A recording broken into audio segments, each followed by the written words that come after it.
Hello guys! Life recap muna tayo.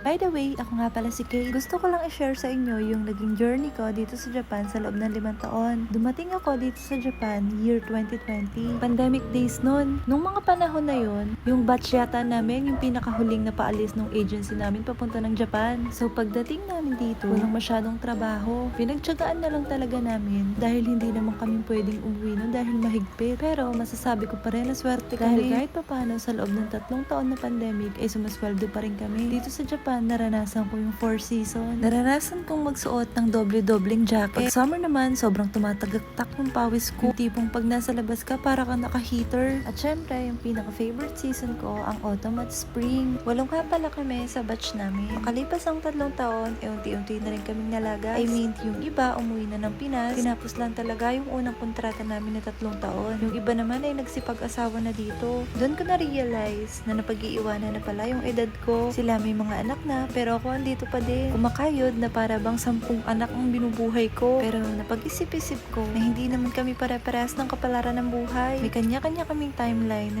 kung kailan kami magkakaroon ng asawa at anak. Bago ako mag-Japan, ang sabi ko sa sarili ko, 25 years old ay mag-aasawa na ako. Pero heto't inabot na ako ng 31, wala pa din. Malay natin, next year, mag-asawa na ako. Change topic, after 4 years, ay dumating naman dito sa Japan yung kapatid kong bunso. Nakakasama ko nga siya sa mga gala ko. Kung dati, puro sa picture niya lang nakikita yung mga pinupuntahan ko, ngayon nakakasama ko na siya. Nalulungkot nga siya pag binabanggit ko sa kanya na uuwi na ako ng Pinas for good. Wala na daw kasi siyang mapupuntahan pag nalulungkot siya. Iba pa rin kasi ang comfort ng kapatid, lalo na't parehas kaming babae. Mawawala talaga yung homesick mo dito sa abroad. Sabi ko nga sa kanya ay natural na lang na ma-stress dito sa abroad. Kaya kako dapat masanay na siya. At higit sa lahat, tatagan niya yung loob niya. Dahil ako kako ay nakapagtiis naman ng mahabang panahon dito. Dahil sa pera, charing! Diba totoo naman, minsan nag-hold na lang tayo sa trabaho natin dahil sa pera. Dahil kahit sabihin natin na mababa na yung palitan dito sa Japan, ay hindi pa rin tayo makauwi-uwi dahil mas malaki pa rin yung sinasahod natin dito kaysa dyan sa Pinas. Grabe, hindi ko talaga akalain na aabot ako sa 5